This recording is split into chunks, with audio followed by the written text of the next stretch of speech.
High five. 1, 2, 3, 4, 5. Rich's Top 5. All right, here we go. Here we go. Top 5 under the radar Week 1 games presented by Hyundai. We just said goodbye to John Schneider of the Seattle Seahawks, the general manager up there. He's got a game on this list here, but we're starting with Raiders and Patriots. Mm-hmm. Pete Carroll going back to where he once belonged. Don't forget, the Jets were first on him, Pete. Remember, he was the youngest coach in the league back when he was a Jet, and then he left there, or the Jets said goodbye to him because the Jets don't know what's good for them until it bites them in the face sometimes. And then he goes to the Patriots. Then he goes to Seattle after USC in between. Yeah. Okay, Sue, sorry about that. But he's going back to where he once, one of the places he went back to where he once belonged. His first game as a Raider HC in New England. First game for Vrabel as the Patriots HC. Everybody thought when Brady took an ownership position in Vegas for the Raiders, they're absolutely going to hire Vrabel. Didn't happen. He goes back to New England instead. It's the Raiders that get Pete Carroll. I dig this game. Ashton Genty's first game as a pro. This is going to be fun. Travion Henderson is in New England right now. It's going to be a fun one. Kind of under the radar to kick off. Drake May versus Geno Smith. Geno back in the AFC East for a day as well.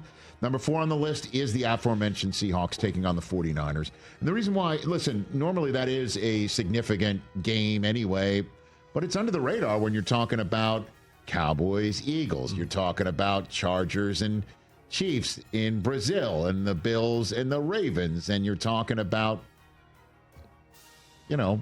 some other marquee events that are going to be going down on that day. Pittsburgh and the Jets, certainly if Aaron Rodgers is coming back. Sam Darnold going against the 49ers, who are credited with starting his career rehabilitation before he wound up in Minnesota, doing his thing now for the Seahawks, hopefully, for Seattle fans. Taking on the Niners in his first game in Seattle. This will be a lot of fun. Brock Purdy should be taking the field as a $50-some-odd million a year quarterback. Number 3 on this list. Always fun when the Bengals and Browns play one another. We all know that Browns fans like to remind Bengals fans who has Joe Burrow's number more than most. It is Chicago. It is Myles Garrett. It's going to be Mason Graham. Cleveland's going to have his number. And Mason Graham, Myles Garrett, the whole business coming for the Cincinnati Bengals. And the Bengals have always, as we know, started slowly. If they can just basically say, guess what? We are going to start fast, and we're going to get rid of the Browns hex to start it. Pretty cool. Is it possible Shedeur Sanders starts this game instead of Joe Flacco on the screen? That would make this a little bit more off the under the radar, and it would be flat out on the radar screen if that happens. But for the moment, under the radar, number 2 on this list. Anything NFC South is always under the radar. Bucs and Falcons, as we all know, these were the 2 teams in the division that fighting for the crown last year.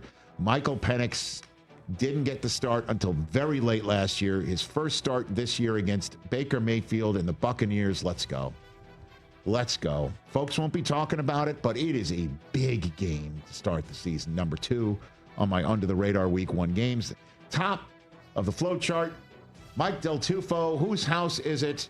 Rams house. Against the Texans. Week 1, and it'll be even under the radar on the network it's being aired on, because at the same time, it'll be the Packers and the Lions on CBS.